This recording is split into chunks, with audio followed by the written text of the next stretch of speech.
नमस्कार, सत्यदर्शन न्यूज मध्ये आपले स्वागत आहे। मी पायल शहा। एक नजर टाकूया आजच्या ठळक घडामोडीवर। राज्य मंत्रिमंडळ बैठकीत कोळी बांधवांसाठी मोठा निर्णय।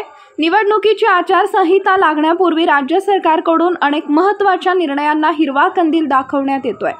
राज्य मंत्रिमंडळाच्या बैठकीत सरकारने तब्बल 41 निर्णयांना मंजुरी दिली आहे। राज्य सरकारच्या या बैठकीत कोळी बांधवांसाठी सरकारने मच्छीमार आर्थिक विकास महामंडळ स्थापन करण्यासाठी मंजुरी देण्यात आली आहे।